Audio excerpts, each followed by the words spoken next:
What's up? What's up? What is happening? Listeners, this is the Practice Squad podcast coming to you for the first time in the year 2020. So happy New Year to you all. We hope you enjoyed your holiday season. Hope you got some well-needed R&R. Lord knows that Storm, myself, and James probably could have used a little bit more. We're all either recovering, have recovered, or in the thick of a sickness. You know, that tends to come with these Pittsburgh winters. So, Storm, how you doing? I know we had to move stuff around. We were going to push tonight back a little bit, but you came to show up. Push through. I do it for the listeners. Doing it for the listeners. So you know what? We commend you. I'm sure everyone listening commends you. They missed us. We had that week lapse. We're all traveling around the holidays, around Christmas time. So we weren't able to do a show last week, but we wanted to make sure we got back on the mics before the NFL postseason began. Oh, yeah. Definitely lots to talk about there. We have some college football playoff games that we want to talk about, some recaps. Obviously, Clemson, Ohio State, Oklahoma, LSU. But we want to start the show with kind of the news of the week. On a day that is been commonly referred to as Black Monday, there were quite a few head coaches let go. But before we get to the coaches that did lose their job, I want to talk about a coach that has not lost his job. Everybody knows who I'm talking about. It's Jason Garrett of the Dallas Cowboys, who somehow, someway, still is employed.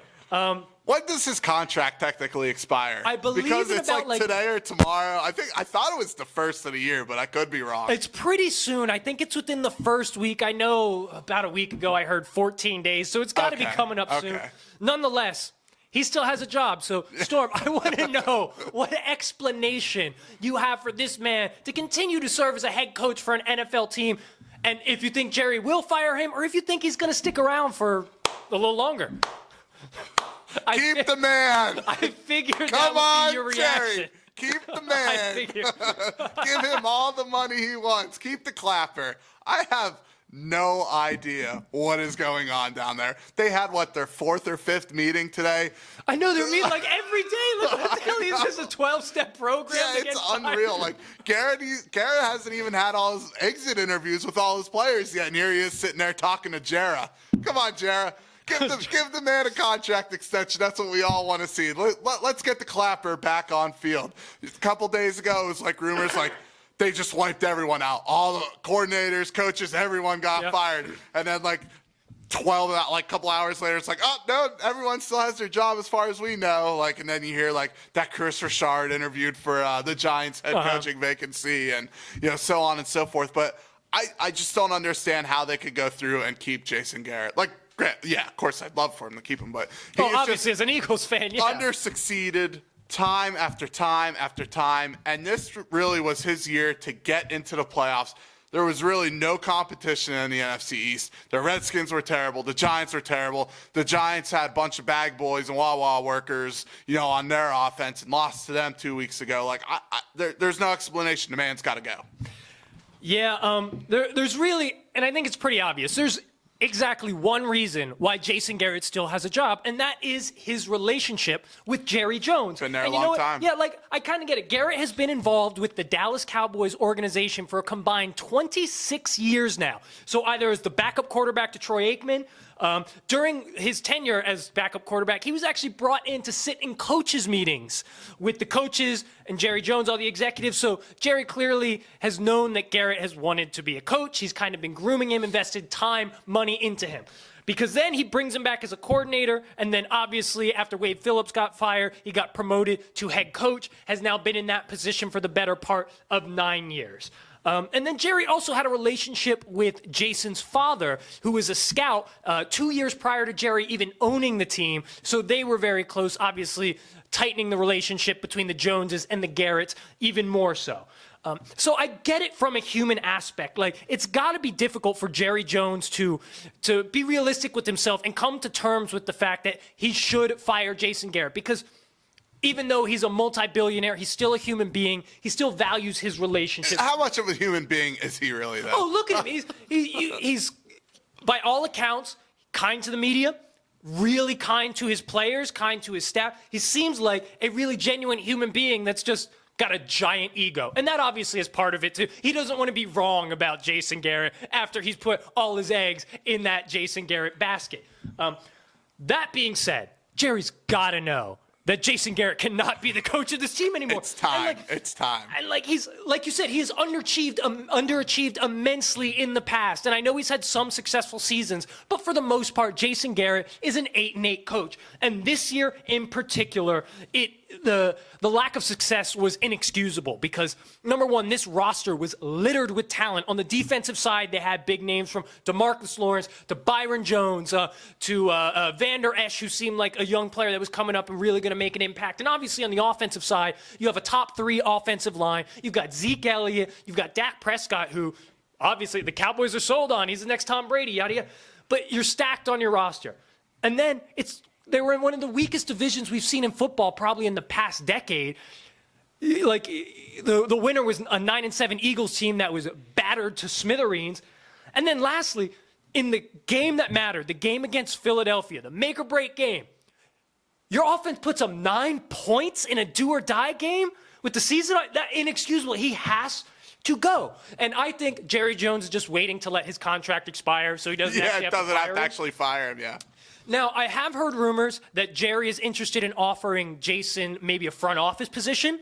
I don't know if I'm Jason Garrett, if I take that. Like, if he does, I get it. You've made a bunch of money. If you like working for the Joneses and the Cowboys, go for it. But he would get an offer as at least an OC, if not a head coaching job somewhere. And that seems like a hell of a lot more fun than sitting in an office. I don't know, man. Yeah, I mean, whatever he does, I guess. But there's no way they keep him. I'm sorry. If they do, I'd be shocked. But I wouldn't be that shocked, though. As a coach or front office, because I could definitely see them trying to retain him in the front office. Well, but as a coach, I'm saying as a coach, I think they should, but I wouldn't be that shocked at all.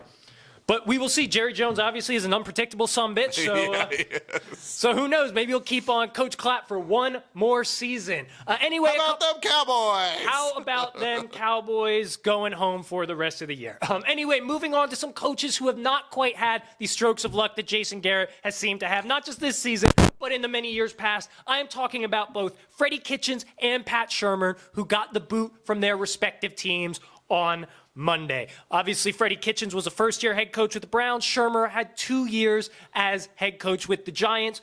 Storm, I want to know who you think deserved to get fired more. Well, they both did, but I'm going to go with Freddie Kitchens here and the turnstile of coaches and now GMs because Dorsey got let go as well. The turnstile continues there in Cleveland, and they just have no idea how to run an organization whatsoever. You look at Freddie Kitchens.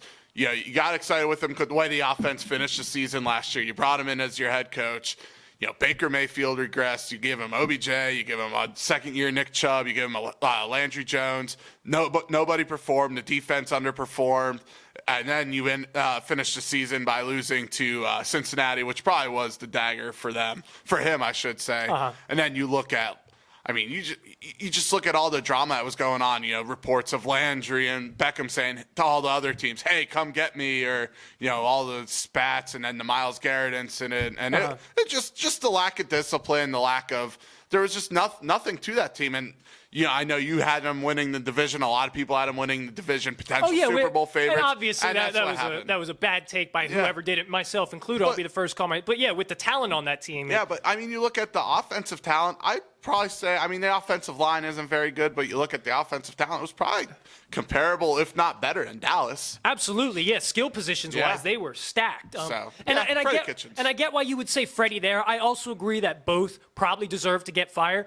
But I'm going to go with Pat Shurmur, and I get where you're coming from with Freddie, with all that you said, but I think the organization being as dysfunctional as the Browns are is kind of reason to take a little bit of blame off of him. He probably shouldn't have been hired in the first place, yet you hire him, you bring in a bunch of personalities, you kind of throw him into the fire in a historically dysfunctional franchise that doesn't have a lot of maturity from ownership to GM. Obviously, John Dorsey had a huge ego.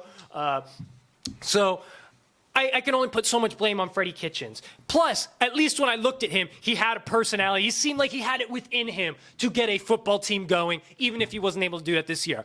Pat Shurmur, on the other hand, is just the most underwhelming head coach I've ever seen in my life. Looks like he couldn't rally the troops if his freaking life depended on it. He had a 9-23 record with the Giants, a 9-24 record with the Browns. Yeah, and then, like, I get it, the Giants didn't have that much talent, but you saw nothing change with that team in the 2 years that he was there. It's like all the problems stayed the same, even within an organization that does have a little bit more structure and more of a high-integrity culture. He wasn't able to kind of get the You talking about Dave Gettleman getting 4 computer guys? Dave Gettleman's a different story. He should be gone, too. I almost wanted him gone more than Pat Shurmur. And honestly, I have no investment in the Giants, but I think they were both terrible. Nonetheless, I think Pat Shurmur deserved it more when you combine the performance of his team and the type of personality that this guy was. He's not a head coach. He's a coordinator. And he's a good coordinator. He is not. Yeah, he's a great coordinator. Maybe not great coordinator. No, he's good. He's a solid coordinator. Good enough to get 2 failure head coaching positions. Absolutely. And you know what? What he cashed in? Like $8 million on those 2 jobs? It's unreal. More power to him. So someone else that was fired, probably, once again, long overdue, but was not a head coach, was Bruce Allen of the Washington Redskins. Now, the Washington Redskins did a little bit of a swap. They moved Bruce Allen out from the general manager position and bring Ron Rivera in to be the new head coach of the team. Now, obviously, Washington was pretty piss poor this year, but how much of an impact do you think these moves mean to the team in terms of being a contender in the near future? Well, when you look at it, it's almost when you look at someone in like the Cleveland situation and then Dallas, you look at the owner, and it's Dan Snyder, who's a terrible, terrible owner. So it starts way at the top. Dan Snyder opened up the press conference today wishing everybody happy Thanksgiving. That's all you really need to know. That's what you need to know about this guy. He's still a little hungover from New Year's Eve. It's ridiculous. And listen, Ron Rivera is a great hire for that organization. They bring in Jack Del Rio as defensive coordinator. Yes, also a really good move. 2 great hires. And you know what? In a couple of years, he might have them, competing at least. But it depends on how much leeway he has. I mean, let's be honest. Like, Panthers have had a good run under him, and they had that 1 Super Bowl run. But I mean, how impressive were they year over year over year? I don't think Dwayne Haskins is going to be a Cam Newton. They don't have a running back. They don't really have an offensive line. I mean, we'll see how he drafts, I guess. But yeah, and that's the thing. How much control is he going to have in the drafts too? Exactly, and that's kind of the point I want to make, because I can't say confidently that I think that this changes a lot, if anything, overnight.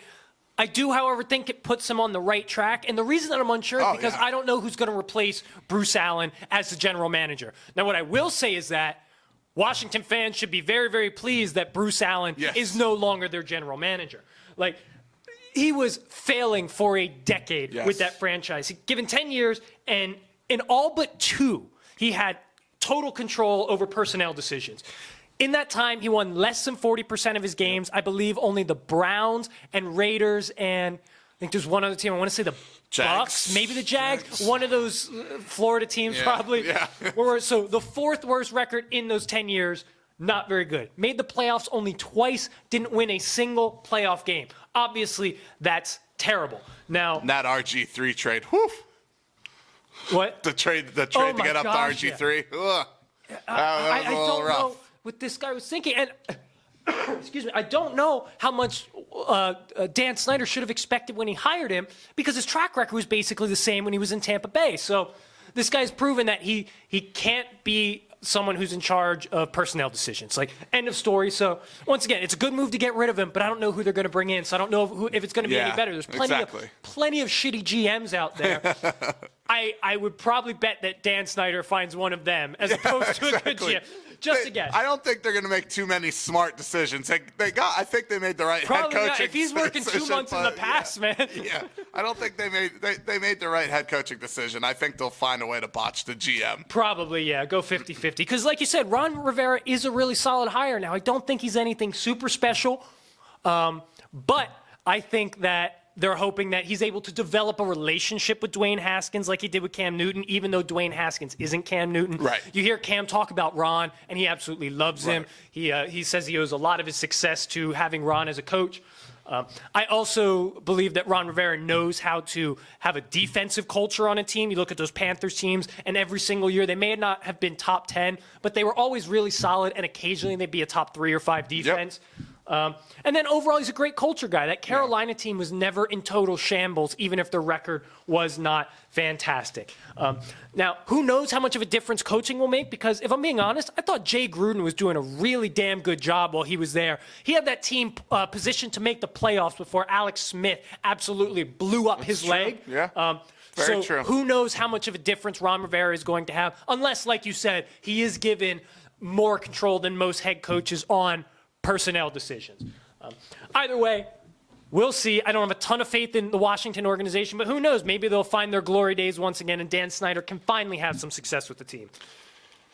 Doubt it. Doubt it. All right, guys, we're over the coaches. Let's talk about the players and the games now, because we have some really solid wild card matchups coming up this weekend. And we're going to start with the NFC matchups in the top half, and we will get to the AFC matchups in the second half of our show.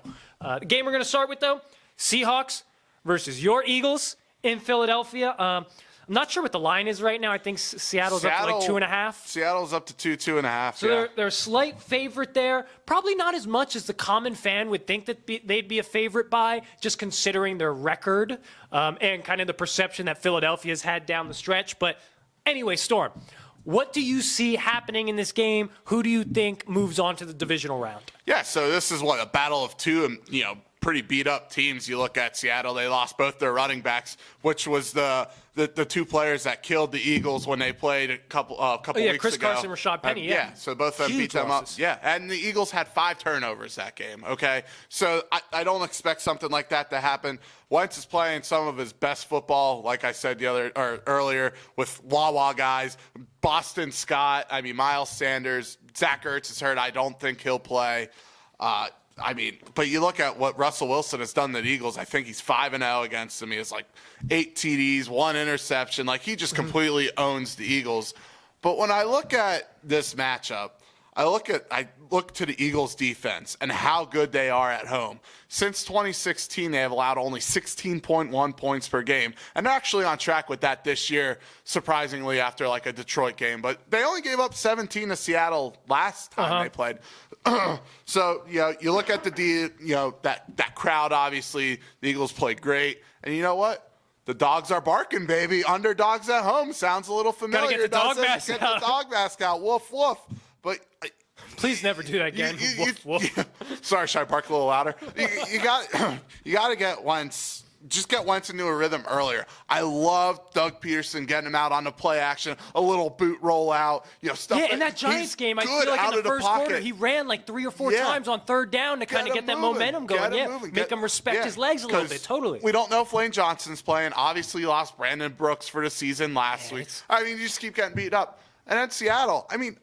Seattle is an overachieving. I've been saying it all year, man. They lost 3 of their last 4 or something like that. I forget what it is. And they played good teams, but I think the Eagles come out on top. I don't think they lose this game. Yeah, I'm still a little torn, and I'm going to wait until I see the injury report for the Eagles before I make a decision.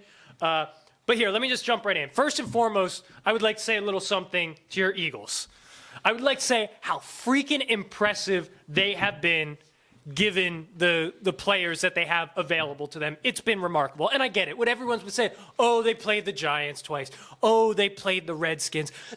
They're starting skill positions and relying on them to make key plays in moments, and these are guys that would have trouble making a Power 5 college team starting lineup right now. What'd you say? Was it Scott or Ward that was the walk-on at Boston Scott was the walk-on at Louisiana Tech, and they are relying on him in fourth quarters. Ward was a quarterback at the University of Houston, another practice squad guy. They're pulling him out of street clothes, just Vince Papale style, just throwing the helmet on him, freaking invincible. Yeah, exactly. They threw a pass to Deontay Burnett, I think his name was. A huge play in the fourth quarter against the Giants when it was still close. I had no idea who the guy. I heard him on practice squad 2 weeks ago. You know what their team looks like? So have you ever played the franchise mode in Madden? And like you're thinking, oh, I want to get some drafts, and you like simulate like 4 seasons ahead, and it just makes up players. That's what their team is. It's just a bunch of AI created players that the Eagles are 3D printing as they go. I don't know where the hell they're finding these guys. But anyway, kudos to you guys, Carson Wentz. I know not everything has been perfect, but he has done exactly what he is needing to do down the line. And with all that being said, like I was so ready to write the Eagles off for this game because of all this, and because the Seahawks are a 12-4 team, were a couple plays away from being the number 1 seed in the NFC, believe it or not. But then I realized that the Seahawks are really banged up as well. Like you said, no running backs really, a little banged up on defensive side, offensive line isn't really in the best shape. The Seahawks also aren't great at wide receiver. Seahawks defense has some big question marks. They're lower half of the NFL in a lot of different categories. And then the Eagles practice squad guys actually look kind of good.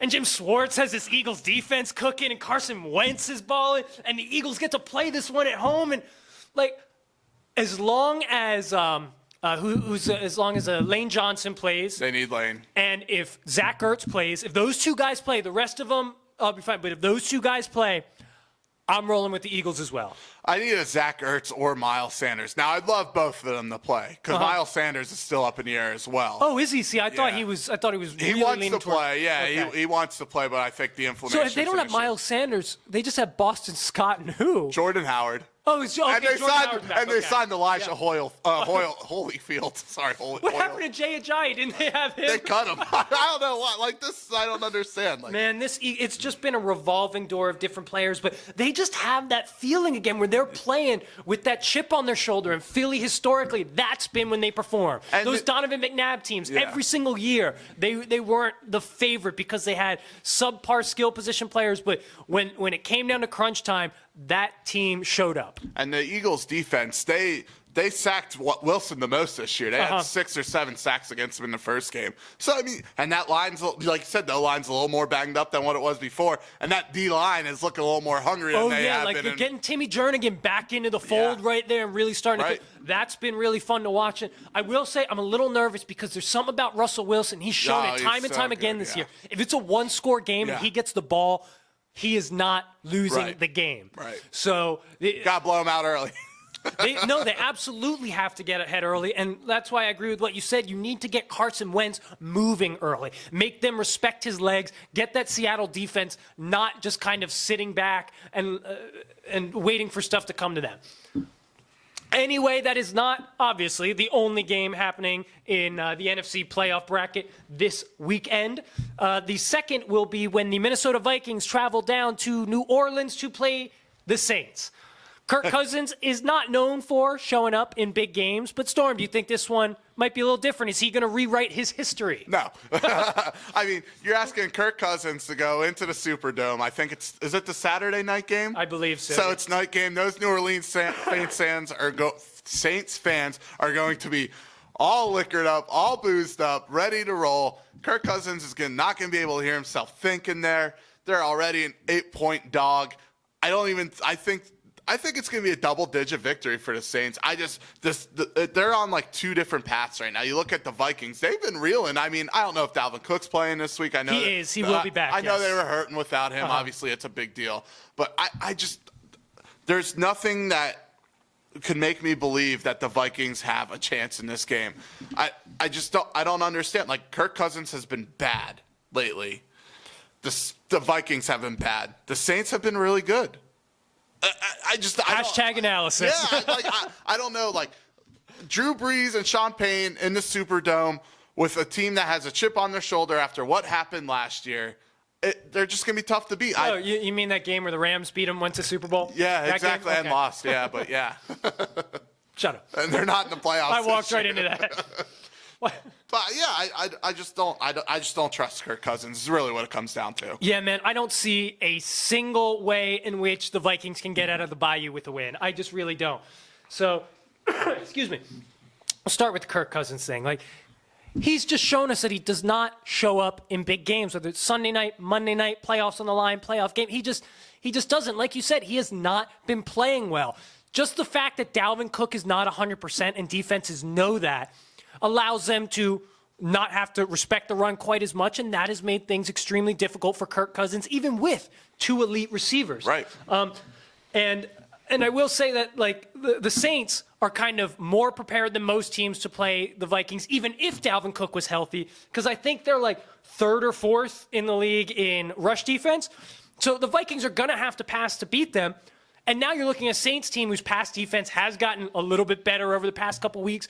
Plus now Jackrabbit Janoris Jenkins has had a couple weeks to get acclimated within that system. He's going to be a lot more involved. So it's going to be really toughical. Nice. We're just making our own words up tonight. It's going to be very, very difficult for the Vikings to score points on New Orleans. Whereas I think New Orleans is going to have a field day on this Minnesota team, which is weird because starting the season, this Minnesota defense looked like it could be really legit. But the front 4 have kind of underperformed this season, and their secondary has been way below what everyone expected.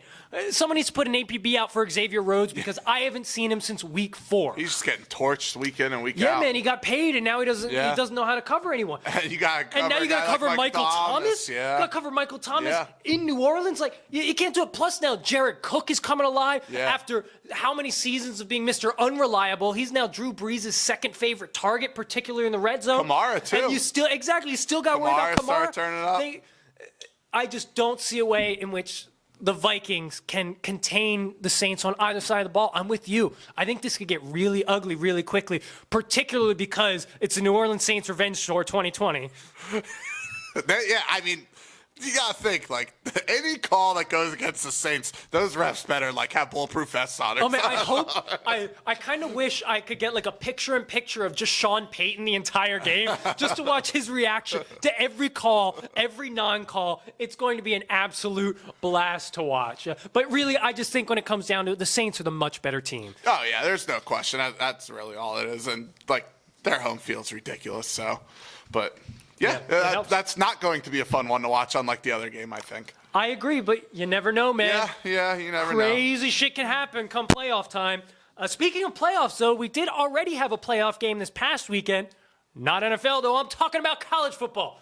2 college football playoff games we bared witness to. First one that we're going to start off talking about is probably the most watched, the most enjoyable, and the most controversial. Yes. And that was the Clemson victory over Ohio State. They won 29-23. Yes. Sounds right. But there were some pretty questionable calls. The big one being an Ohio State fumble recovery that was returned for a touchdown that was then overturned and called an incomplete pass. Right. There was also the ejection for the targeting penalty. So, Storm, plain and simple, did the Buckeyes get robbed of a win? First of all, and I won't go too much into it, maybe we can hit on it somewhere down the road, that ejection for targeting needs to be looked at because it's just it's a bad word. Absolutely, yeah, let's talk about this because I want to talk about this as well. Okay. So I 100% agree with you. Poorly worded. The contact was clearly incidental. Like, I think the quarterback was going down. I can't remember in my head, but Lawrence was crunched. Yeah, he wasn't shooting for the head and helmet to helmet. And just because it was helmet to helmet, you consider it targeting. You give him the 15 yards and you eject the player. That shouldn't happen. Absolutely, it's 100% bogus. There should absolutely be malicious intent. Yes. It needs to be obvious that the guy was trying to attack a defenseless player at the head. Because I'm with you. Helmet to helmet, fine. If you want to give him like a warning too, it's like 2 of those you can get ejected. Yeah. But on the first one, you look like you're lowering your shoulder. Granted, you're not supposed to lead with the crown. Wasn't the best play. Get penalized. But to eject a guy in that game could be the last game. I thought it was absolutely ridiculous. I never liked that rule, and I know it shows up bigger on the big stage now because really the refs have had a hand in a lot of bowl games throughout the bowl season. Oh, yeah, they have. So. No, but this one was about the rule, not the call. Because the call, in my opinion, was right. Yeah, for sure. By the rule, it was a targeting penalty, helmet to helmet, but the rule itself is bonkers. So, yeah. And then the fumble recovery, you let it play out. I didn't think there's any evidence to overturn it. Thought it was tacky. But I don't think it cost them the game. They started off that game on fire until they got to 10, until they got into the red zone.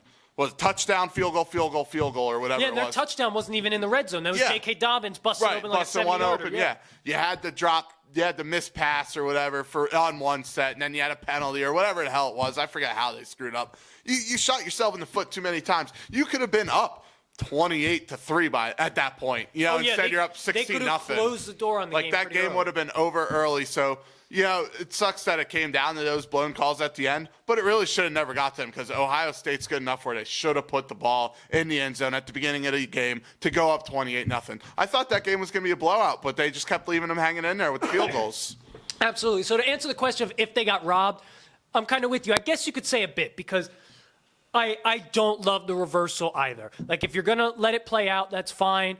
But it was not clear and conclusive, or inconclusive, there wasn't conclusive evidence to overturn it. Now, I personally did not think it was a fumble. I thought it was an incomplete pass when I watched the review, and maybe that's what the officials were doing, but then they're breaking the rule. Yeah. It's got to be clear. So really don't love the officials getting involved in that way. But you hit the nail on the head, man. Like, even if they would have gotten a touchdown here, I don't know if I believe that they still would have won the game based off of how they played after that, as well as their inability to capitalize early on in the game, because they went up 16-0 early. It should have been 24 or 28-0 easily. And then, like, you're getting J.K. Dobbins rolling early. After the first quarter, you don't see anything from him. Justin Fields is really cooking early. After that, you see him kind of step back. OSU had the lead and the ball late, but they end up punting back to Clemson. Clemson has 94 yards to drive to take the lead, and OSU lets them score. Trevor Lawrence throws 0 interceptions in the game. Justin Fields throws 2, 1 on the potential game-winning drive. When you have a chance, you've got a couple more plays, like 20 or 30 seconds left in the game to get in the end zone. So Ohio State had more than enough opportunities to win this game, and they could have won it convincingly. What I saw on Saturday was that Clemson had been there, done that. And Ohio State was, I think it was easy to tell they were the more talented team. They had the better football players. But Clemson executed better. They stayed focused better. Their coaches had them prepared for this game more.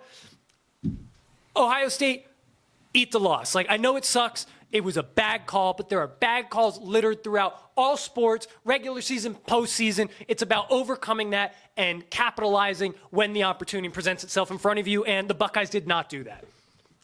A game that was not quite as close as this one, though, was the LSU versus Oklahoma game. And we're really not going to talk about because it was just an utter beatdown. Like, it was 49-7 at half or whatever it was. It was bad. I just want to know, though, because for Clemson, as we mentioned, was down 16-0, and Trevor Lawrence and company ended up bringing them back for the win. I want to know if you think that comeback or Joe Burrow's 7 touchdowns in the first half was the more impressive performance. I'm going with Joe Burrow's here. I mean, listen, I know Oklahoma's defense isn't that good, and they lost their pass rusher. He got suspended for the game, their best pass rusher, and amongst other players. But 7 touchdowns in a half. 7 touchdowns in a half. Like, that's absurd. I know. Matt Ryan threw, 11 all year?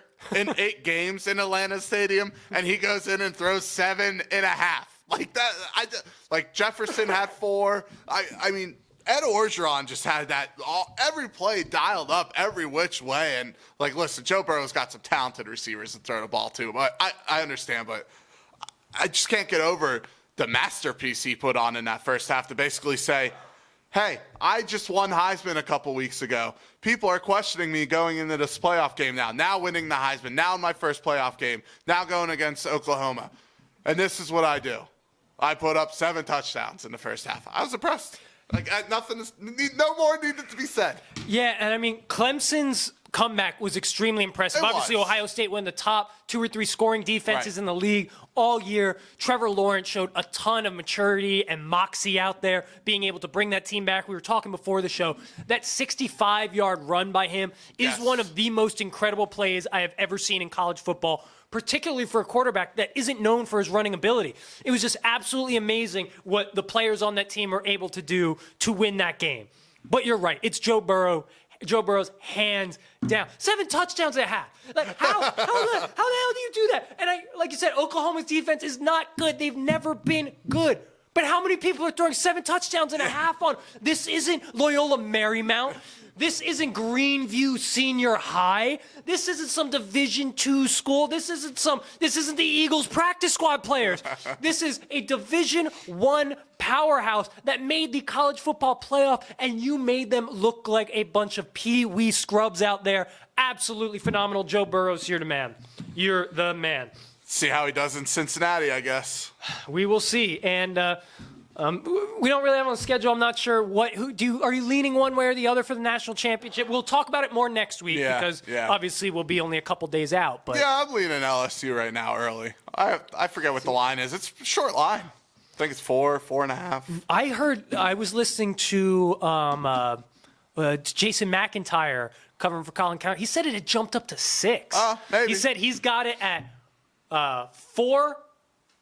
No, he got it at 7. He's got like 4.5, 5.5, and 7. I don't know. I kind of like the Tigers, man.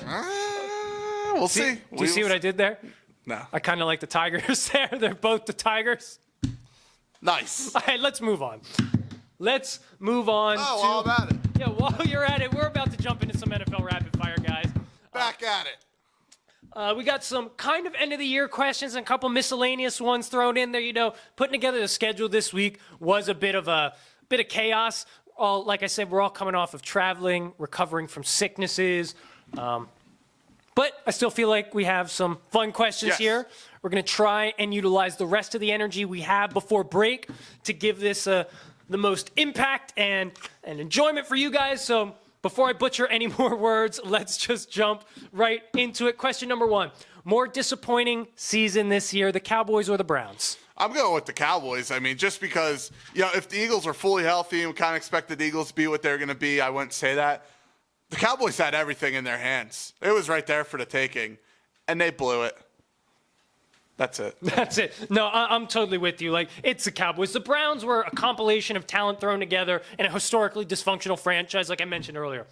The Cowboys have more talent on the roster, more experience at coach and key skill positions, and they played in a weaker division. Hands down, it's the Dallas Cowboys. They were legit Super Bowl contenders going into the season. Terrible. Question number 2. Other than these two teams, who disappointed you the most, Storm? Who broke your heart? No one broke my heart. They might have broke your heart, though, and that's the LA Rams. Oh, you're killing. Couldn't they give you the most disappointing? Started off slow. Rude. High aspirations coming off that Super Bowl. I know they kind of didn't do too well in the Super Bowl, but everyone is excited for boy genius Sean McVay and Jared Goff. They start off slow. You come in, you get Jalen Ramsey, a little more excitement. And then you just walk into Dallas and they just dismantle you and dismantle all of your playoff hopes. And then the Rams don't make the playoffs. Do you have to do that? Do you have to? All right, you were half right. It's the L.A. Chargers that were the biggest disappointment. Like, after what we saw from them last year, a 13-3 season, and I know they kind of shit the bed against the Patriots, but aspirations were so high for this team. People thought it could be Phillip Rivers' last shot to really compete for a title. Still have Melvin Gordon. You still have elite talent at pass catcher with Hunter Henry, Keenan Allen, Mike Williams. Yeah. The defense looked good. I know you lost, what the heck is his name? Derwin James at safety early on in the year. Had some injuries to Russell Okung, but they're slated to be like the 6th or 7th pick in the draft. So disappointing. Really terrible way to I thought Phillip Rivers was going to have one last hurrah. And to me, if for only that reason, they are the most disappointing.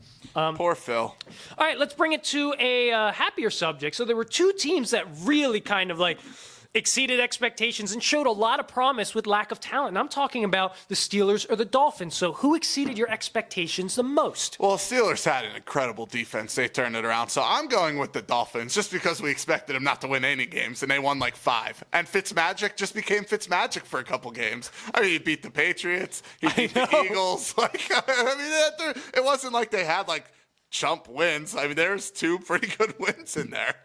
No, I agree. I thought what the Steelers did was super impressive, but they did have some big-name guys on defense. We went into this season talking about whether or not the Dolphins could be the worst team in NFL history. Their roster was that bad. But, man, I got to give kudos to Brian Flores, man. Mm-hmm. This team came to play week in and week out. Yep. I remember mid-season I looked and it's like, they're better than the Redskins. They might be better than the Giants just because they actually show up and they try and kick your ass. And then, if only for the fact that they beat the Patriots in Week 17 and made it so the Patriots had to actually play in the wild card weekend, hell yeah, Miami, you get my vote on this one. Okay, so kind of similar to the other one. Other than those two teams, who exceeded expectations the most? Tennessee Titans. And that is because they got rid of Marcus Mariota and put in Tannehill, who all of a sudden decided he wanted to play quarterback. It's amazing what can happen when you remove a kind of shitty quarterback. And you put what you think is kind of another shitty quarterback in there, but he plays really well. Like, it's incredible. You know, Mike Vrabel's got that team rolling. I mean, A.J. Brown, Rookie of the Year, potentially. He has been incredible. Stud wide receiver, Tannehill. I mean, Derrick Henry. You know, who knows if they're going to keep him. That defense has been playing pretty well. Yeah, I'm going with Tennessee. Yeah, I'm going with the Baltimore Ravens because I started this year. Maybe it's just me. I know there were some other people that were high on them, but I didn't have them as a playoff team going in this season. I was really skeptical on both sides of the ball for them. Offensively, I really didn't know if this run-heavy style would work. And I could have never imagined the leap that Lamar Jackson would have taken as a player in just one offense. So hats off to you, man. You put in the work. It's paid off. And then on the defensive side, they lost some key guys like C.J. Mosley and Eric Weddle. I didn't think they were going to be able to fill those gaps. But once they got Jimmy Smith back, Judon got rolling. You bring in Marcus Peters, who now just got a 4-year extension with them. Like, I'm so impressed. This team is clear-cut the best team in the NFL. And like I said, I didn't even have them as a playoff team. So I have them as a wild card. So. Oh, cool. You're so smart. Storm's so smart, everybody. So smart. All right. What do you suspect the Cowboys are going to do about Dak's contract with the team missing the playoffs this year? They're still going to pay him. I mean, they love themselves some daiquiri. Or Dakota, I should say, not daiquiri. Like strawberry daiquiri? Yeah. It's Dakota Rain Prescott. Dakota Rain Prescott. I mean, they're going to have to pay him unless they want to start over, which, who knows, maybe they will, but they have till what? He actually becomes they could tag him, I guess, but he officially becomes a free agent this year. Yeah, man, I know even less about what they're going to do with this as I did with the Jason Garrett thing. They might franchise the dude. They might. Right. Part of me thinks they're going to franchise Dak, bring Jason Garrett back on like a 1-year deal, and they're going to give him one last shot. I mean, I keep thinking about, like, if the Cowboys would have just paid him before the season started, like he went on that good run, they could have gotten away with signing him for 26, 27 million a year, 85, 90 million guaranteed. Man. At this point, Dak's real smart because you know what he's doing? He's waiting for Patrick Mahomes to get his contract because Patrick Mahomes is about to get $40 million a year with a $120 guarantee, and Dak's gonna be like, all right, I don't need that money, but I need better than Jared Goff money. Yeah. So I see. Goff and Wentz. So I don't know if he does get a contract. I see him around 37, 38 a year, 115 guaranteed, which is way more than he's worth in my opinion. But whatever, he gonna get it. Good for him.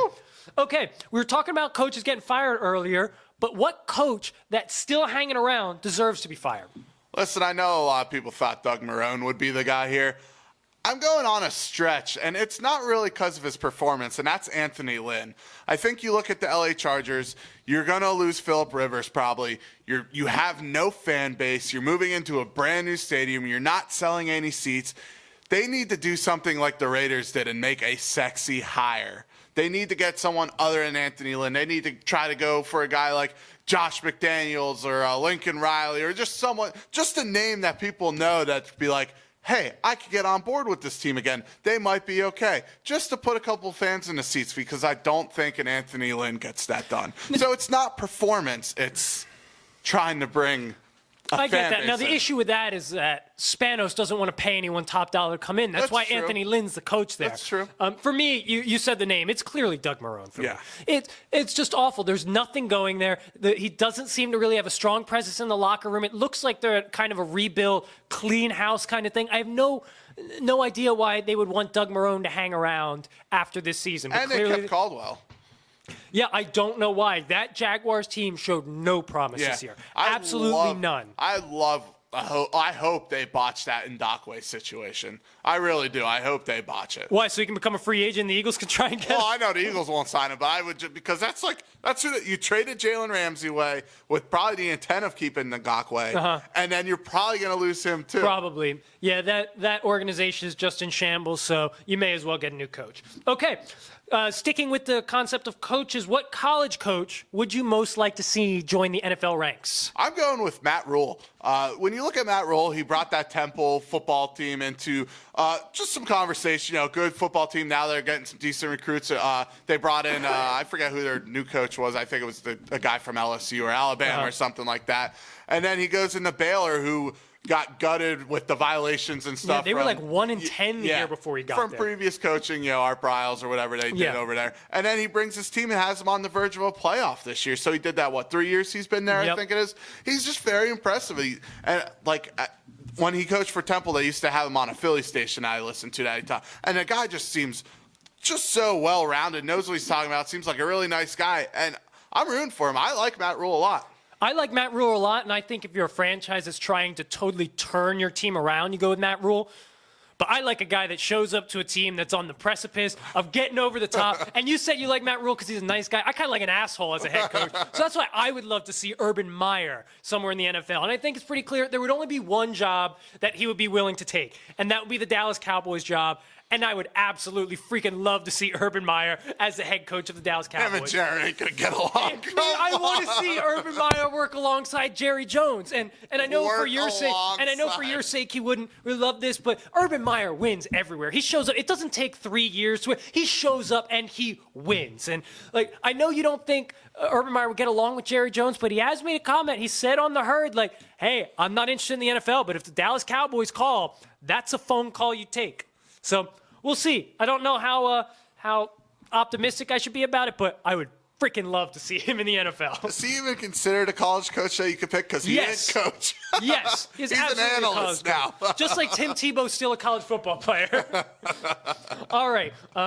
Last question here, kind of a reroute for our last one, but who the hell cares? Will Lamar Jackson sitting for Week 17 and having the 1 week bye affect his play negatively? I mean, it could. Players, we've never seen it before, so we don't know. So I don't know. I really don't. I think the Take your best guess. Obviously, we don't know. I think the first 2 drives he might be a little rusty. He might overthrow a couple players, but we don't know if that's going to be rust. We don't know if that's going to be the playoff game atmosphere, the jitters or whatever. So I think it'll be a drive or 2, but I think they'll kick back into gear after that. Yeah, I basically think the same thing, actually. He's going to come out. He's not going to be totally sharp that first drive. You get hit those first couple times. You can't really practice that. But the type of offense that they run, it's not going to take long for him to get back into the swing of things. Cool. Well, there goes our first NFL Rapid Fire of 2020. We won't have a lot more of those because we're running out of NFL football. We're going to have to make random rapid fires. Springtime rapid fire. Send us questions. Bowling rapid fire. If you guys are interested in us covering bowling, leave a comment. Let us know. Anyway, guys, we are about to take our break. But first, as usual, we got to talk about the beer that I am drinking. Storm's a little under the weather. James is taking a little break from beer to start the new year. So I'm left drinking solo. And I am drinking this absolutely delicious a Wayne's Pale Ale from ARS Brewery in Philadelphia, and I just learned this today.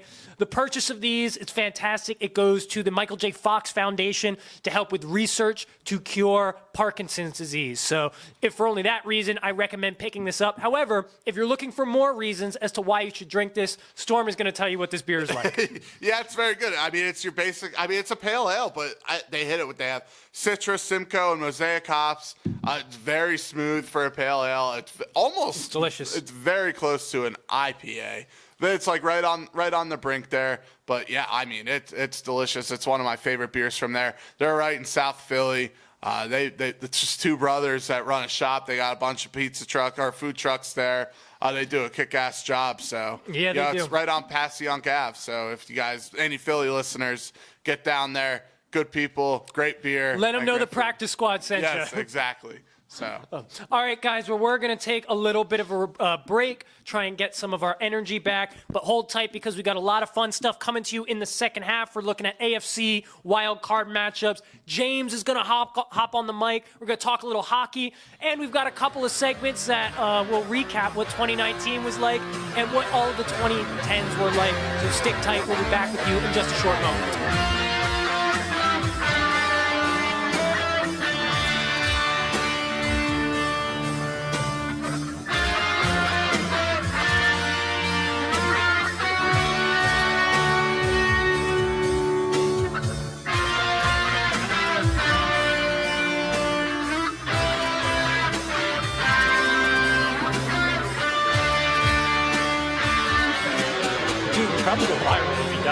hit podcast.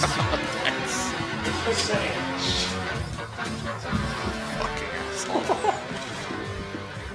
Just consider it. It'd be good for the show. Are we on? Yeah, we Is are this thing on? we are recording right now. All right. All right, you guys ready? Yeah, I'm ready. Cool. I get to work as MC for this hockey stuff, but not before we get into betting. Oh, we're doing betting first? Yeah. Oh. Or you want to start I'll with hockey start. and then we'll go into betting? No, it's fine. I figured we'd Let's start with betting. Start Yeah. with betting, yeah. Okay. That's cool. I'm going to start up and count us down, Yeah. okay? So 3, 2, 1. Welcome back, everybody. This is half number 2 of the Practice Squad podcast. For those of you watching on YouTube, you will have noticed that I am joined not just by Storm anymore, but our producer James is seated to my left. He has joined the table here at the Practice Squad podcast to talk a little bit of hockey. But before we get into that, we are going to start off this half of the show as we always like to do, and that's with Storm telling you how we can make a little bit of money. So, Storm, how about you fill in the listeners to your bets of the week? Yeah, so 2 weeks ago, a long time now, we went 2-0-1, had our first push all season. Only took 16 weeks to get there, but that put us at 42, 24, and 1 overall. I just want to put this into money perspective really quick, and this is assuming you take a 10% juice on losses. So we had 42 wins at $50 a bet. That gives us a profit of $2,100. Then you have 24 losses at $55 a bet. That's a loss of $1,320, which gives us an overall profit of $780 if you play just those bets at $50 a pop. So great season. I know I didn't give out as many bowl bets as I said I would. Like Angelo said, just going through some stuff past week or so. But we'll hopefully get a good play in for a championship game. We'll talk more about that this week. However, I am going to give a lean for every playoff game for the wild card this week. So we're going to get started with that. Okay, let's do it, man. So we're going to start at Buffalo and Houston, and I'm leaning the under 43.5 here. The reason why is because I love Buffalo's defense. Tre'Davious White has been on the field for 599 snaps, I think it was. Guess how many touchdowns he's allowed? 1? 0. Dude, it's a baller. 0 touchdowns on 599 snaps. Now, he's got a great matchup with D-Hop. I mean, that's going to be a fun one to watch in hell of a lot itself. of fun to watch. So you look at it, I really don't expect Houston to put up too many points, probably in the 20, 24 region. And, we'll talk about this earlier or later. I do think Buffalo loses. I see them in the 14 to 17 point region, which puts us at our under. So I do think it'll be like a 20, 13, 20, somewhere in there. So we're going under there. All right, so everyone wants to probably play Tennessee +5 right now at New England. I'm not doing that. I'm going with the over 43 here. I think both teams are going to put up points. I don't feel comfortable betting against Bill Belichick at home just yet. I know the people want to do it. I know everyone's seen the way Tennessee's playing and the way New England's playing. I'm just not ready to do that. So I'm going to go with my play here would be the over 43. You look at the points that Tennessee's been putting up. I do think New England does have some tricks up their sleeve for the playoffs. We know how they operate at home. They're going to put up some points. This is probably going to be a 30-24 type game, I think. So it puts you at 54 there. So you're well over. So going in now, you look at the Saints, right? They're -8. We both said probably a double-digit win. So I'm playing the Saints -8 there. Like Kirk Cousins probably gonna show up small. Don't have much confidence at him. New Orleans is home Saturday night. That place is gonna be freaking rocking. It's going to be loud, and it's that. I mean, what else do we need to say? We both said it's probably gonna be an ugly game. So give me the Saints -8 there, and then Philly as an underdog at home. Come on, bro. You did say you saw it up to 2.5. I think I saw it 1.5 last time. I would wait. I do think maybe tomorrow, Saturday morning, if you see it at 2, 2.5, grab it. Hopefully 3. I do think it'll come back down. There'll be some smart money coming in on the Eagles to drop it down to 1, 1.5. Right now, the public's kind of all in Seattle right now, throwing their money their way. Which is fine. Hey, Philly as an underdog at home in the playoffs. We've been here before. We know how this works. Let's play the underdog. Give me the Philadelphia Eagles there. So just to recap, under 43.5 at Buffalo and Houston. And I played it over 43 in New England and Tennessee. Give me the Saints -8 against Minnesota. And then for my final one, give me the Eagles as an underdog, +2.5, +1.5. I don't care because they are going to win that game. Let's make some money this week. You guys smell that? I smell 4-0 in the air. How's that sound? Make a little bit more. So what'd you say, like 700 some? $780 over the course of the season if you placed $50 bets. So what'd you buy your wife with that? Don't worry about Okay. it. Hey, I play a lot more than just that, so my number's not as pretty. That's all right. At least you're saving the real golden picks for the listeners. So we appreciate That's exactly right. we appreciate you not holding out on all of us, man. Yeah, so I'm hitting at like 63% on the podcast. I'm hitting at like 59.5, I think it is, on my all my picks. So it's not bad. much of a variance. Still not bad. Still Yeah. winning money. Still winning money. Okay. So now that we got Storm's bets, we're going to switch gears a little bit. This is something that we like to do once every few weeks just to make sure that we're giving the NHL the attention that it deserves. We like to bring James, our in-house hockey connoisseur, expert, whatever you want to call him. I like to bring him to the table because I'm not a huge hockey guy, so rather bring him on who actually knows what he's talking about a little bit more until I get up to speed. Nonetheless, he and Storm got some stuff to talk about, and I'm going to kind of serve as facilitator here. So, few topics to hit. The first is, now that we're right around the midway point in the NHL season, I want to know what your top 5 power rankings are. James, go.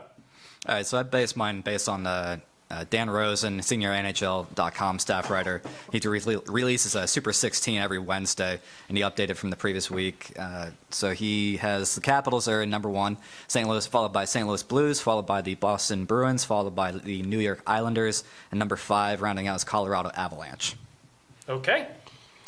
Well, you, Storm, how do you feel about that? So I got a little different story here. I got the Blues as 1 and Capitals as 2, so they're basically just flip-flopping. Yeah. And I have the Penguins at 3 right now, and it's just because of what they are doing without players like Sidney Crosby, and now you lose a player like Gensel. And I mean, they're just playing hell. Like, they're going to call up freaking Joe Schmo from the AHL, and he's going to have 20 goals in the next 3 weeks. You know what I mean? It's just impressive how they could do that time and time again. It's been a grinding year for Pittsburgh sports teams, Yeah, for sure. for sure, Yeah. for sure. And they're playing great hockey right now. 4, I have the Bruins. They haven't had much luck lately. Shootouts are like 4-0-3 or whatever it is. But Their overtime losses are like disguisingly padding their points. Yeah, I'm not. exactly. I don't know why Dan Rosen likes them at 3. well, I think they're eventually going to get jumped by my 5th team, and that's Toronto. I mean, you look at what they've done since Sheldon Keefe's come back. They're 8-1-1 in their last 10, 12-4-1 since he's been hired. They're just playing hella good hockey right Anderson's now. number 1 goalie in the league. Yeah, right now. I mean, he just has that team on a whole new level. You look at the All-Stars like Mitch Marner and Austin Matthews. I mean, they've always produced, but they seem to be, everyone, including them, seem to be producing so much better in the system in such short time to adapt. Like, and I mean, I think they're 7th right now in the East because Flyers are 6th. They're 7th, 5th, but they have like.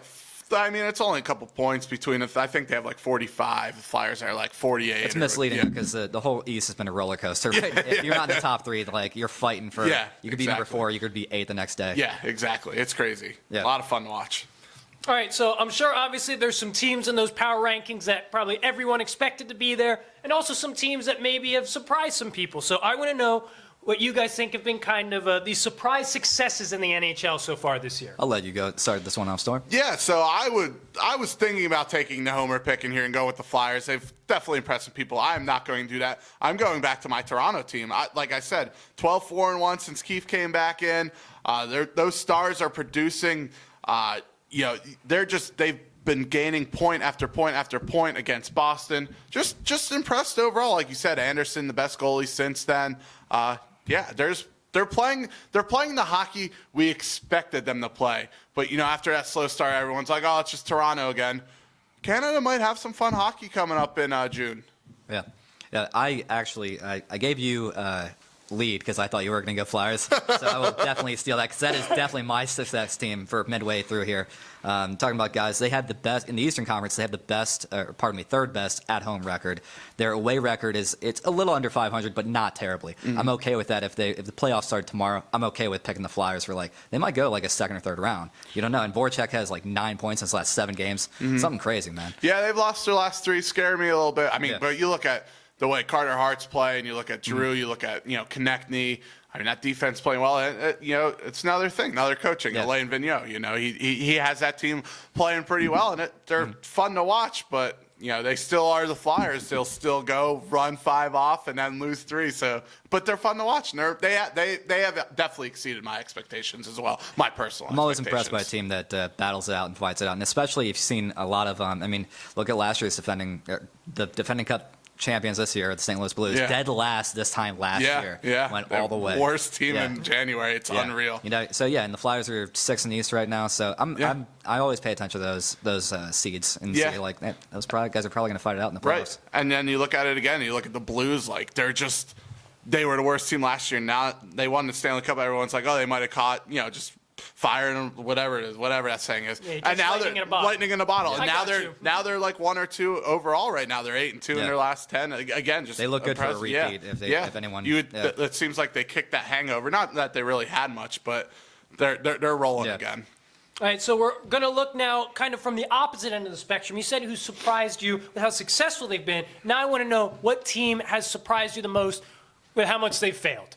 I got to go with, and this is a weird one because I really thought they got over the problems last year. Edmonton Oilers. Yeah, that's a good one. Western Conference. They are barely hanging on to 8th place in the West right now. When at the end of November, a weak West. Yeah. At the end of November, they were at like 2 or 3 seed easily, and Draisaitl and McDavid. I mean, they're still scoring, but like I've seen plenty of top-heavy teams on scoring. Just absolutely. If the playoffs started tomorrow, I'd be like they're getting swept out of the first round. They got a lot of problems they got to fix on defense and goalie. Yeah, I definitely agree with that. That's definitely one of the losses I have, and we kind of expect them to play pretty poorly. It's just Detroit Red Wings. Like you just look at the history of this franchise. Like a season like this where they're projected to be one of the worst teams in the salary cap era. Like you just don't expect that when you see a team like Detroit. It's just overall disappointing. Hockey town. Yeah, they're a hockey town. They real. just opened up a brand new arena last year, I think it was, or even this year, whenever it was. And this is the product they're putting out for their fans. It's disgusting. I'd be heartbroken if I was a Red Wings fan. Babcock needs a job again. Yeah, exactly. Maybe they'll bring him back. Who knows? But I just don't understand what happened to such a historic franchise, and now this is where they're at. Especially when they got the funding to open a new arena, and they're probably not even close to filling it. Yeah, that's a good pick. All right. So now that we've said all that, I just want to know, and obviously we'll have plenty of time to change this. Yes. But give me, just real quick, no explanation, run through your playoff predictions. We're going to start with the East, and I'm going to start with Storm. All right, East, I got the first seed, I have the Capitals. Second seed, I have the Bruins. The third seed, or I just have them labeled in points, sorry. 3 is Maple Leafs, 4 is Penguins, 5 is Lightning, 6 is Hurricanes, 7 is Flyers, 8 is Panthers. All right, how about you, James, in the East? Sorry. This is the one segment I did not prepare my notes for you guys. Sorry about that. I think Capitals are having too much problems on defense and goalie. I'm going to put them at, finish out with a number 3. I'm going to put the Bruins at number 1. I'm going to go with Penguins at number 4. I'm going to say Islanders going to 3 because I completely left the Islanders off. Yeah, their team Intentionally? system is, No. yeah, their team system's really working right now. I think Tampa's going to squeak in at like an 8, and I'm going to put Toronto at 6, and then I'll put at 7. I'll probably go with I already put Bruins. Fuck. Don't forget about the Flyers. Fuck, the Flyers, yeah. They're going to go right in there. I know. Wow. Yeah. Damn, dude. Yeah, that's a good one. Yeah. All right, how about the West? How about we get... The West I have. I'm going to save you some trouble here. Let's just go with Storm's picks on this. Let's go, Storm. Yeah. Who got the West? All right, the West I got Blues at 1, the Golden Knights at 2, the Avalanche at 3, Dallas at 4, Calgary at 5, 6 I have Vancouver, 7 I have Winnipeg, and 8 I have the Arizona Coyotes. And what's that, James? You agree exactly? Let's look at my notes. That's the exact picks I had. Okay. Perfect. What a world we live in. Yeah. All right, guys. Well, James, I'm going to ask you to go check on our audio to make sure we're actually still recording. Maybe you'll get a shot to try this over, because right now our camera and computer are just running ghost mode. So That's all right. All right. everybody, thank James for being on guys. at the table. Thank you, James. It was Hockey. a pleasure. I'm going to Let's talk that hockey. I'm going to retake. Let me shift a little bit. I enjoy that talking feels hockey better. every couple weeks. Further It's fun away to from talk Storm. hockey. That's better. Okay. Yeah, that's what we're really all about. Well, we're still Oh, we're still recording. good. Thanks, James James. assures us we are still recording. Appreciate it. Awesome. That's good to know because it is getting a little late.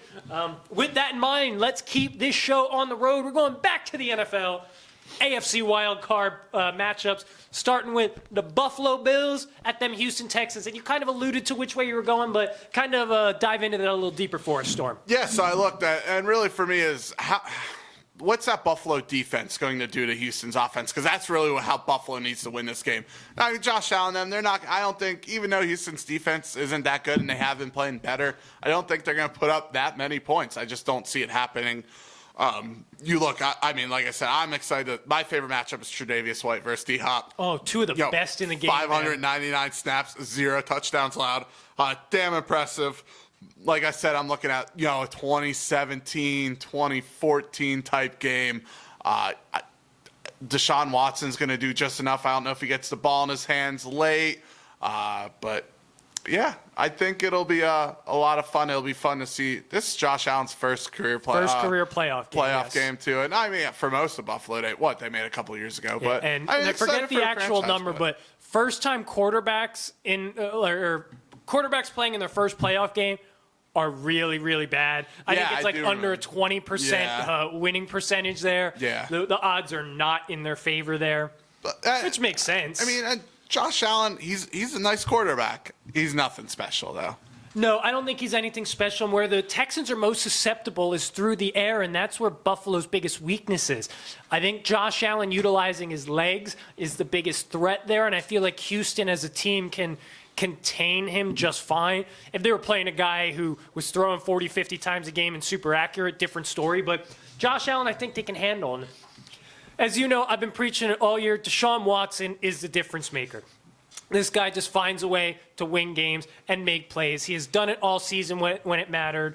To me, though, one of the big factors in this game is going to be Will Fuller's health. Because as you mentioned, Tre'Davious White is going to be locked up on D-Hop, and he's going to eat a little bit, mostly underneath stuff. But Will Fuller needs to be healthy. His hamstring needs to be good to go because having that over-the-top threat will be what allows this Houston offense to actually open up.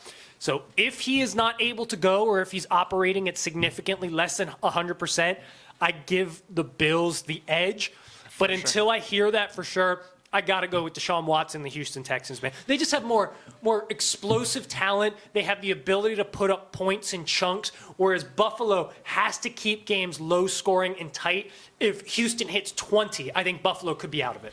Yeah, and that's what I think the magic number for Houston is 20, because I don't see Buffalo putting up more than 14 or 17 points. Yeah, and who knows? They have surprised us a couple times this year. Josh Allen has had some outlier games. Devin Singletary has shown a lot of bright spots. Yeah, John Brown obviously is a guy who can beat anybody over the top at any point.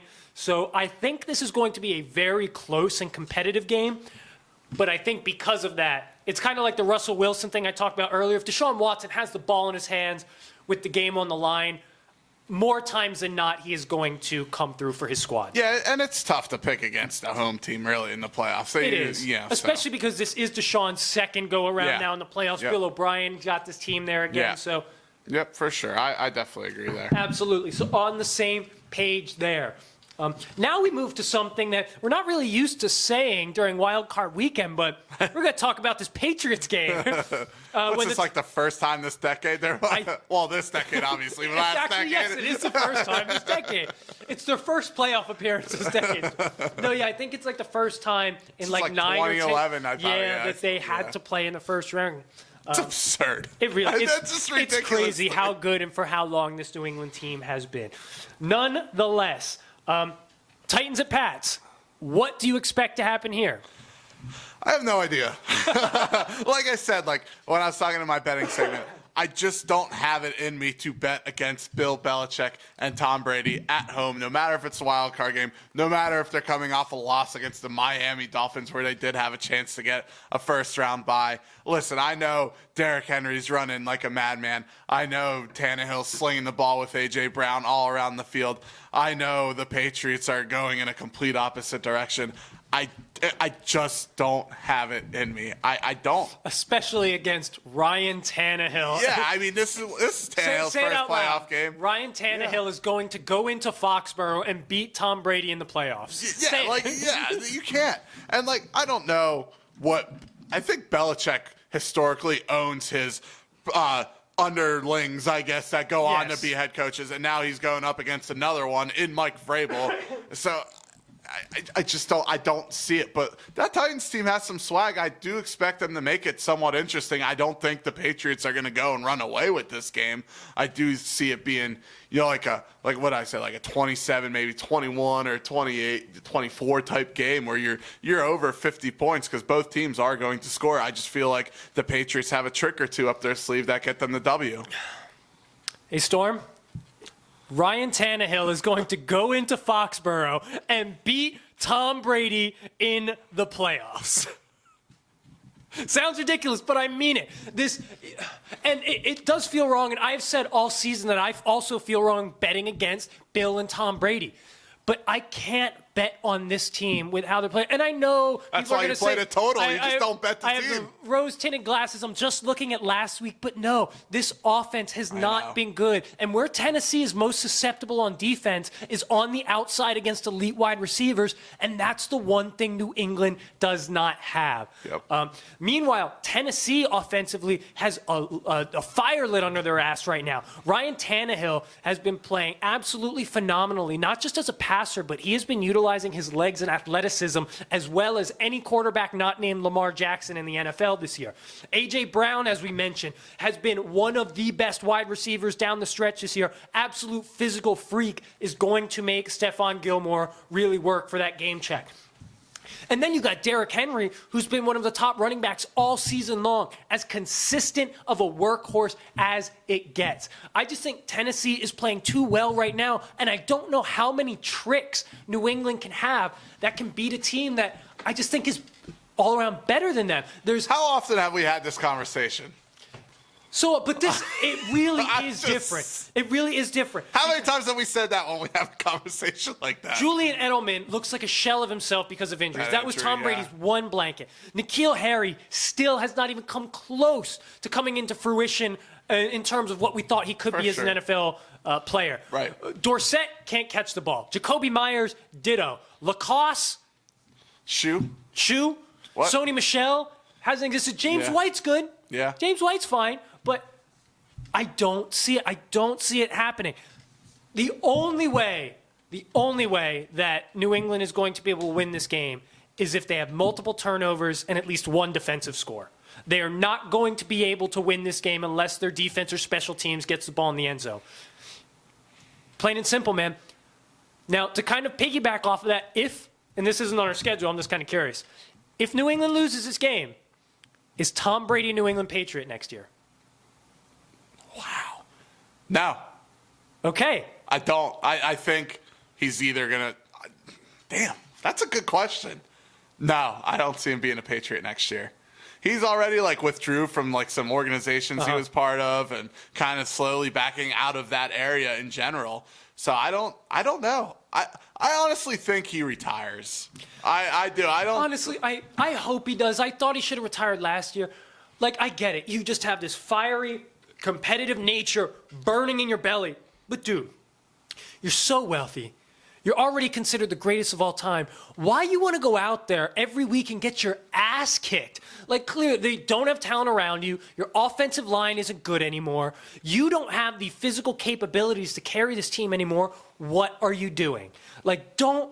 Don't be what Peyton Manning was at the end or what Brett Favre ended up being. Don't do that, man. You've done so much in your career. The last thing you want is for people, because if you come back next year and Buffalo gets better and you go 9-7 and miss the playoffs in your final, you can't do that. Yeah. No, so If I'm saying what I think happens, I don't think he retires this year. Okay. I think he stays a Patriot another think he year or two. stays a Patriot? I do because I think he's insane. Yeah, He's a that's true. hyper-competitive, insane sumbitch. And you know what? That's what makes him the greatest. But anyway, sorry, Tom, you're going home early this year. You get that rest. Let your back rest a little bit. Take an extra ice bath. Man, I just don't have it in me. I know it feels weird to say, but I'm saying it. All right, guys, so we are getting close to the end of our show, but we thought it'd be kind of fun to do a couple segments about the end of the year, end of the decade, seeing as just a couple of days ago it was 2019. We are now in the 2020s, officially end of an era. But we're going to start with just our sports winners and losers from 2019. So, Storm, we didn't really plan how we were going to do this. Yeah. But do you want to give me a winner and loser? Then I'll give you a winner and loser. And we'll kind of go back and forth. How do you want to do it? Yeah, that's fine. I can Okay, do that. that's cool. So, So we'll start with I your- have like two groups, basically. That's cool. So my first winner, and I'm going just overall athlete, and that's Tiger Woods. You look at what Tiger Woods has been through this decade, and then obviously we're talking about 2019, but 2019 he comes in, he wins the Masters, right? Dude, I almost cried. Incredible. I mean, the ratings, the people that were there, the roars. I mean, Tiger was back. And then he follows it up at the end of this year, leading and captaining his USA team to a President's Cup come from behind win when they were down 4 or 5 matches or whatever it was Yep. after the first day or two. The comeback in singles. He was so damn cocky, he went first in singles play, match play. The last week it said, hold on, I'm going to do my part, beat this guy, and then I'm going to coach the rest of you, and we are Tiger coming back. Woods, man. And you're like, gotta love it. damn.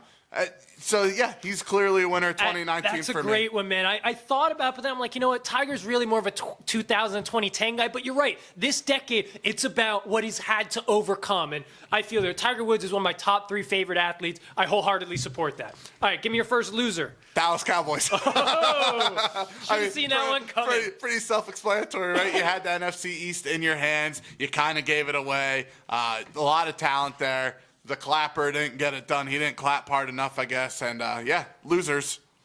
Okay, so I'm going to start with 2 guys that are out of the same draft class in the NFL. My winner for 2019 is Lamar Jackson, and it's pretty damn self-explanatory. All he had at the end of last season was haters. Myself, I could probably be grouped on the periphery of that group. I was not super confident in him. But all he did was work his ass off all offseason, work with his coaches, work with the people developing the playbook so they can create something, obviously a revolutionary offense, according to Jim Harbaugh. And this dude has done nothing all year except ball out and do it with class and dignity and as a leader for that franchise. Absolutely incredible calendar year for Lamar Jackson. On the other side, the loser's Baker Mayfield. It was the exact opposite. He was on top of the world at the end of the season last year, riding high, does 40,000 freaking State Farm, or not State Farm, he does Nationwide? I don't know what it What is. insurance, James, do you know the insurance company? No, Is it Progressive? is it Allstate? No. I thought it was State Farm. No, because that's Aaron Rodgers, right? Oh, yeah. Shit. Look it up. James is looking it up. But I should know this. It's the My House. Anyway, done all these commercials. Shows up this year. Looks like he gains 3 pounds after every loss. Looks like a homeless more person homeless. at every press conference. Like, led the league in interceptions within the 10-yard line. Just had basically as many interceptions as touchdowns. James is right. It's progressive. You know, at least I'll say I like Baker more than Flo. Can't stand Flo. Oh, yeah. Thank God she's kind of out of the picture. But yeah, anyway, bad 2019 for Baker Mayfield on a team where super high expectations, playoff and Super Bowl aspirations for that team don't even come close to sniffing the playoffs. Commercials were good. His commercials are funny. Yeah. I like the ones where his wife's in it.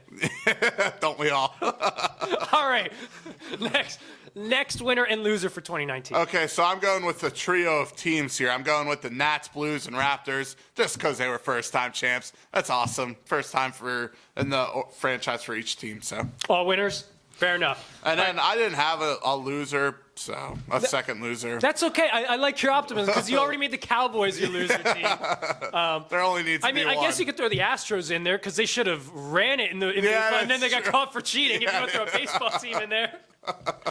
I thought about that, but okay. I'll just run through mine then because I have 2 more sets of winners and losers. For the NBA, winner is the Golden State Warriors. And I know it sounds weird because you lose Kevin Durant. You have all these injuries to Steph and Clay. But I think everyone pretty much knew that Kevin Durant leaving was inevitable. So the dynasty was going to end anyway. So the fact that they are absolutely pitiful right now, they're going to start next season probably with the number 1 or 2 pick that they can either use to draft a stud that's going to set them up for years to come, or trade it away for a guy like Karl Anthony Towns, or I don't know, depending on how they do this offseason, Giannis. If Giannis is leaning like, I don't want to be in Milwaukee anymore, can you imagine a team with Steph, Clay, and Giannis? No. It's not happening. If Golden State got the number 1 pick, you're gonna have to give more than that. Well, obviously they would bundle some stuff in there. Some. And Giannis said, "I'm leaving in 2021." You don't think Milwaukee would pick up the phone? If Giannis says he's leaving, yeah. I thought he said he wanted to stay. All right. It depends If if Giannis says he's leaving, depends. I'm picking up every phone call. Yeah, because I'm getting whatever I can. Yeah, it depends how they do this. So Golden State Warriors, low-key winners this year. Loser. And they've been losers probably for the whole decade, even longer, the New York Knicks. And there are 3 reasons why they are losers in 2019. They had such high hopes to get the number 1 pick and bring Zion, and they get the number 3 pick. Don't get Zion or, what's his name in Memphis now? John Morant. They get R.J. Barrett, who has, in a word, been kind of underwhelming this year. Yes. Reason number 2, they thought that they might get Kevin Durant or Kyrie. They end up with Marcus Morris and Julius Randle. While the other 2 go to Brooklyn, right across the river. Yeah. Right across the bridge. Salt in the freaking wound. Incredible. James Dolan is a jackass. And reason number 3, that the Knicks are losers, because they enter the new decade with James Dolan still as the owner of the team. New York Knicks, you lose. All right, and number 3, and my last one, so I'll be quick with this. Winner, Joe Burrow. Man, you came from a guy who, obviously, you were passed over at Ohio State, get brought into LSU, very underwhelming your first year, and you get catapulted from a guy who maybe was a 5th, 6th round pick to now the consensus number 1 overall. Winner, absolutely fantastic for you. Loser, Joe Burrow. Because it just so happens that Cincinnati Bengals have the number 1 pick this year. Man, he's thinking, oh, I'm going to go to Miami. I'm going to be in South Beach. No, you're going to be in Cincinnati, Ohio for one of the most pathetic NFL franchises. I'm sorry, man. That also makes you a loser for 2019. I have one more set of winners that I thought of. Garrett Cole, Bryce Harper, Mike Trout. Combined, a billion reasons why they're winners in 2019. And losers. Every team that paid that money, because you know you're not getting your money's worth. Nobody who has ever given a contract out like that has ever really seen it pay off. Mike Trout made over $400 million. Well, no team. No team has ever seen it pay off. I know, obviously, if you make $400 million, you make out. I know. That's what I'm just saying. Like a $400 million contract. It's absurd. Bananas. Okay, so there you go. Those are our winners and losers for 2019. That was a good one. I thought that was fun, yeah. Which brings us to our last subject of the evening.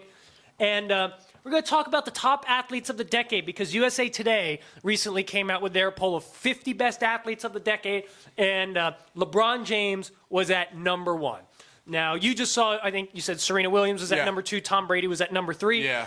I think the big debate between people, though, has been, does Tom Brady, with all of his accolades, deserve to be number 1 instead of LeBron?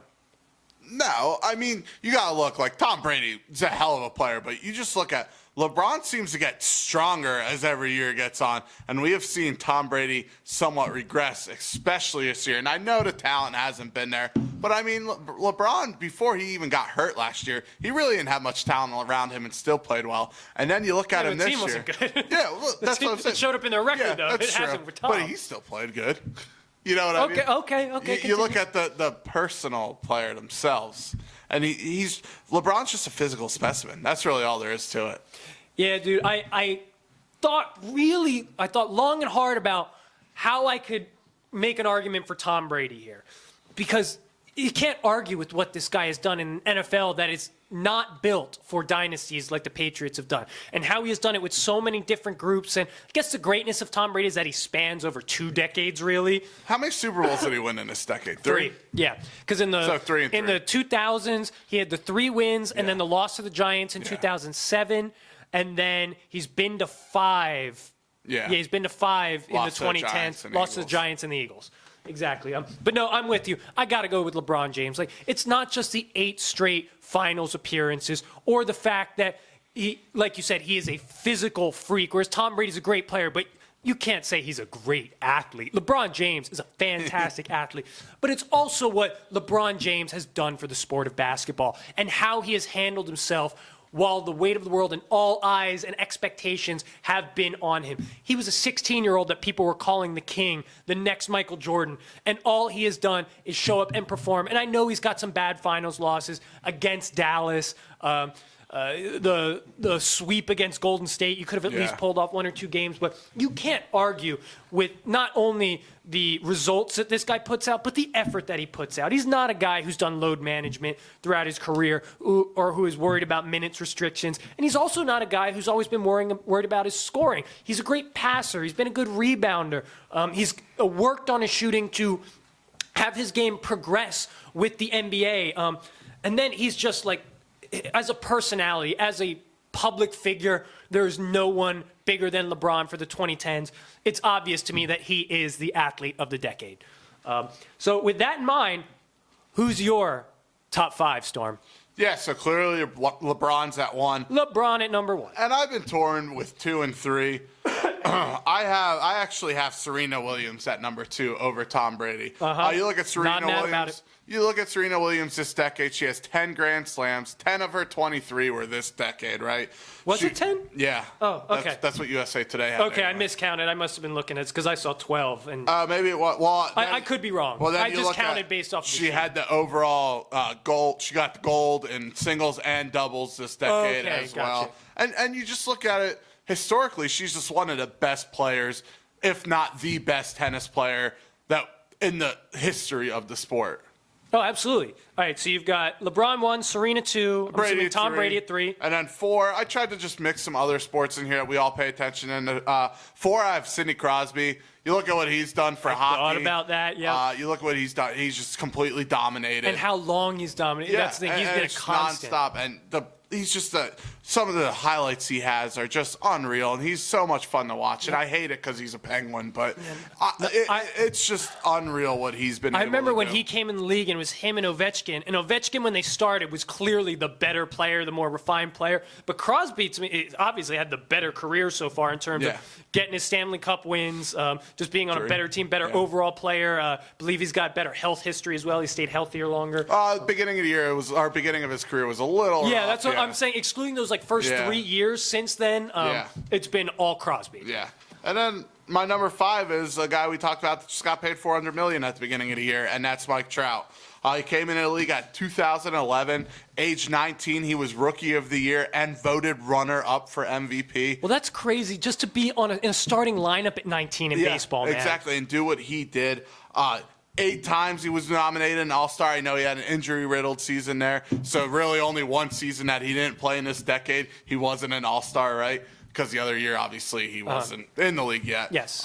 So overall, he had 3 MVPs, 4 runners-ups, and baseball just sucks at advertising because this guy is, again, one of the greatest players we'll ever see. Absolutely. And they have no idea how to advertise this type of talent. And I know it's because he's in L.A., but for baseball, he's not in the Dodgers. He's playing for the Angels. Yeah, it's a very competitive If it was the Dodgers, sports it was city.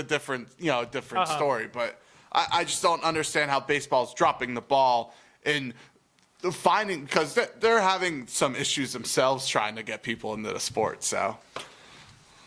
I get it, and I really can't argue with any of those. Mine are slightly different. Our top 3 are actually the same.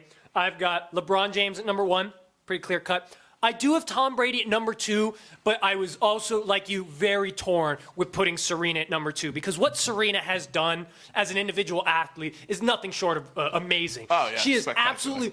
The only person I can compare her run of dominance to is Tiger Woods. Yeah, absolutely. There's been nothing else even remotely close to what she has done. And it's been in the latter part of her career. Yeah. Like, she's been obviously playing tennis since the early 2000s, I believe.